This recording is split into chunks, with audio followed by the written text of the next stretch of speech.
আচ্ছা বলেন। দ্বিতীয় কথা হলো জানতে চাই যে লা ইলাহা ইল্লাল্লাহু মুহাম্মাদুর রাসূলুল্লাহ জি সাল্লাল্লাহু আলাইহি ওয়াসাল্লাম বললে ঈমান আসবে, কিন্তু আমি বাংলাতে বললাম এই যে আল্লাহ এক এবং রাসূলুল্লাহ সাল্লাল্লাহু আলাইহি ওয়াসাল্লাম, এটার অর্থটা যা আসে বাংলায় তা বললাম, তাহলে কি আমার সওয়াব হবে? সওয়াব তো অবশ্যই হবে, সওয়াব তো অবশ্যই হবে। ঈমান ঈমান আসবে। ঈমানের শর্ত হচ্ছে আল্লাহকে মানা এবং রাসূল করিম সাল্লাল্লাহু তাআলা আলাইহি ওয়াসাল্লামকে মন থেকে মেনে নেওয়া, এটার নাম ঈমান। এটার নাম ঈমান। মন থেকে মেনে নেওয়া পাশাপাশি মুখে স্বীকার করা, এটার নাম ঈমান। তাহলে যদি কেহ লা ইলাহা ইল্লাল্লাহু মুহাম্মাদুর রাসূলুল্লাহ এটা যদি মন থেকে মেনে নেয়, মুখে বলতে পারে না, সুযোগ হয় না, কিন্তু মন থেকে মেনে নিয়েছে, তাহলে তাকেও ঈমানদার মুসলমান হিসেবে গ্রহণ করা যায়। আর যদি মুখে বলে তাহলে নূরুন আলা নূর, উত্তমের চাইতে আরো উত্তম হয়। আর কোনো কথা? আমার কিছু কথা জানা বলেন, আপনি বলেন। প্রথম কথা হইল, সারা বছর শুনছি, বলেন বলেন। সারা বছর শুনছি খালি হযরত মুহাম্মদ সাল্লাল্লাহু আলাইহি সাল্লাম মেরাজ শরীফ গেছিল জি বুরাকে।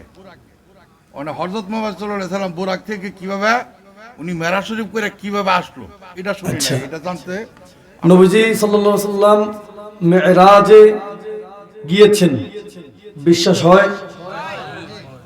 কার কার বিশ্বাস হয় না? আমি ওই আগের মতো উল্টাপাল্টা প্রশ্ন করা শুরু করছি এখনো, কারণ উল্টাপাল্টা প্রশ্ন না করলে যে ও যে কদ্দুর বুঝলেন এটা বুঝতে হবে না কেমন, কারণ কদ্দুর বুঝছেন আমার তো বুঝতে হবে আগে এটা যে কদ্দুর বুঝলেন আপনারা। তাহলে বিশ্বাস সবার হয়। মসজিদুল হারাম থেকে মসজিদে আকসা পর্যন্ত মেরাজ, মসজিদে আকসা থেকে সিদরাতুল মুনতাহা আরশ আজিম ভেদ আরশ আজিমে যাওয়া, এটা হচ্ছে ইসরা, ঊর্ধ্বগমন। আরশ আজিমে গেলেন বুরাকের মাধ্যমে। কিভাবে নবীজি আসছেন এই বর্ণনা নাই। নবীজি আসছেন এটা আছে, কিভাবে আসছেন এটা নাই। থাকলে অবশ্যই শুনতে পারতেন, এটা আমরা পাই না এখনো, আরেকটা কেউ পাবেও না আল্লাহ চাইতো, কারণ নবীজি নিজেই বলে নাই। নবীজি গিয়েছেন, কিভাবে গেছেন সব বলছেন।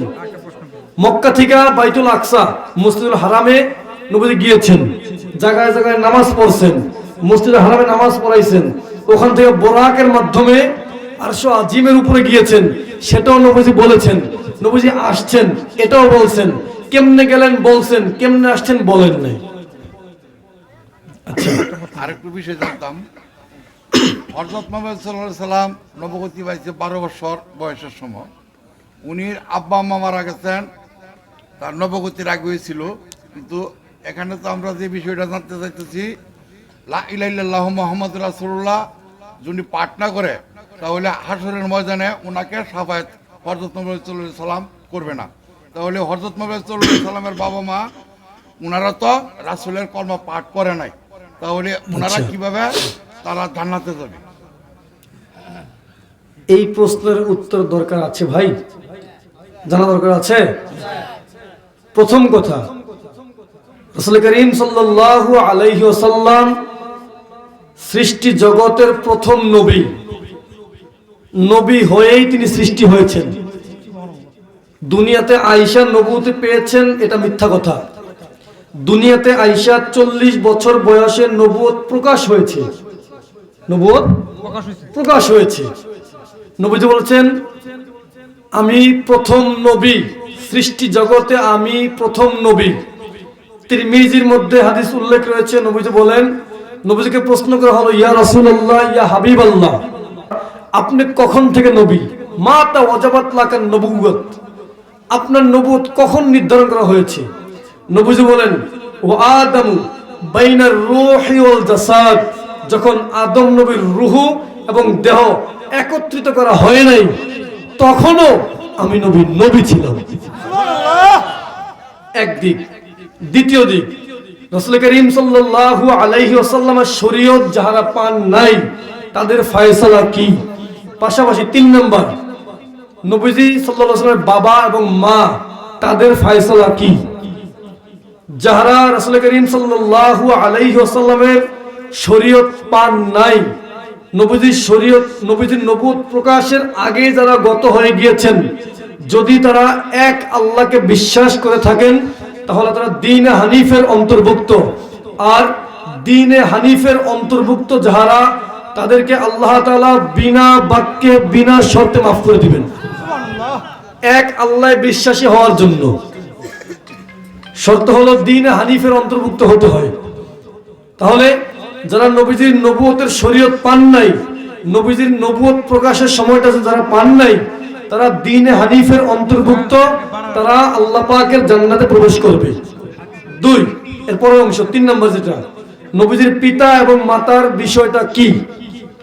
নবীজির পিতা এবং মাতা নবীজির শরীয়ত পান নাই, ঠিক আছে ভাই? নবীজি যখন 6 মাসের গর্ভ অবস্থায়, মা আমেনা রাদিয়াল্লাহু তাআলা আনহার গর্ভে যখন 6 মাস মাত্র, তখন নবীজির আব্বাজান খাজা আব্দুল্লাহ তিনি ইন্তেকাল করেছেন। যখন রাসূল করিম সাল্লাল্লাহু আলাইহি ওয়াসাল্লামের বয়স 6 বছর, তখন মা আমেনা রাদিয়াল্লাহু তাআলা আনহা ইন্তেকাল করেছেন। তাহলে নবীজির শরীয়ত তারা পায় নাই। দেখেন নামগুলো খেয়াল করেন, একজনের নাম আব্দুল্লাহ, আব্দুল্লাহ আল্লাহর বান্দা, আল্লাহর গোলাম, নামের মধ্যেই বোঝা যায় তারা আল্লাহ বিশ্বাসী। আমেনা, কত চমৎকার নাম, তারা ছিল দ্বীনে হানিফের অন্তর্ভুক্ত।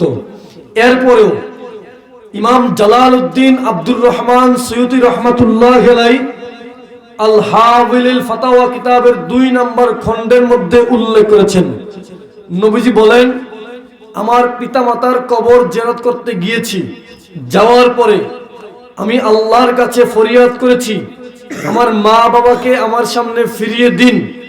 আল্লাহ তাআলা নবীজির বাপ মাকে দুনিয়াতে আবার পাঠায় দিলেন, কবর থেকে তারা উঠলেন। নবীজি বলেন, উঠার পরে আমি আমার বাবা এবং মাকে আমার কালিমা পড়িয়ে, আমার কালিমা পড়ায়া মুসলমান বানিয়েছি। এরপরে আল্লাহ আবার তাদেরকে নিয়ে গিয়েছেন।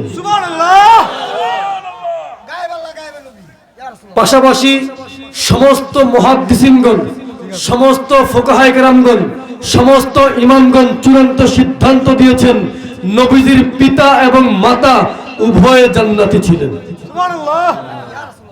আশা করি আপনার কথাটার উত্তর পেয়েছেন। ধন্যবাদ। 2 জন গেল, আরো 2 জনের সুযোগ আছে। জি বলেন। আমরা যে 20 রাকাত তারাবি নামাজ পড়ি, জি, আমাদের এলাকায় সূরা তারাবি পড়া হয়। আমি সূরা তারাবি যে পড়ে আখিরি বৈঠকের আমাদের দুরূদ পড়তে যাই আর তাশাহুদ পড়তে যাই, সময় পাই না। আচ্ছা তাড়াতাড়ি করে সালাম ফিরায় নেই। আচ্ছা আমার পক্ষে হলো এটা কি করা যায়?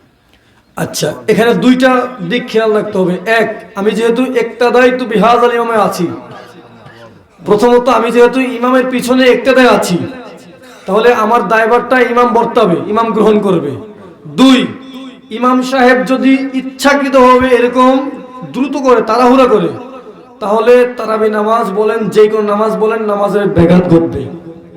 এজন্য আমি সমস্ত ইমাম সাহেবদেরকে উদত্ত আহ্বান জানাবো, কোন ইমাম সাহেব তারাবি নামাজ পড়ান বা যে কোনো নামাজ পড়ান, রুকু, সিজদা, তাশাহুদে কখনো তাড়াহুড়ো করবেন না, যাতে করে পিছনের মুসল্লি ঠিক মতো পড়তে পারে।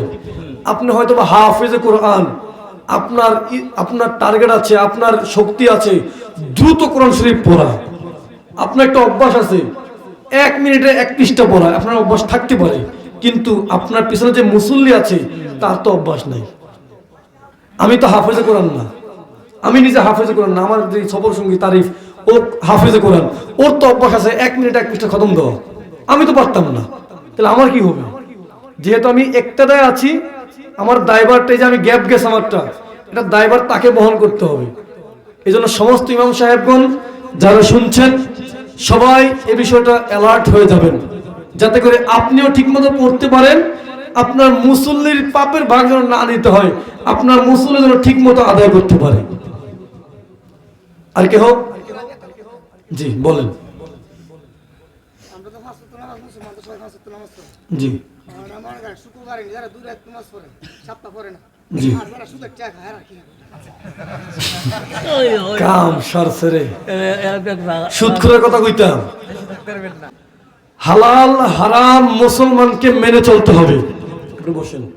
হালাল হারাম মুসলমানকে মেনে চলতে হবে। যে ব্যক্তি হারাম ভক্ষণ করবে তার জন্য আল্লাহর জান্নাত হারাম হারাম হারাম, সে যাই হোক না কেন।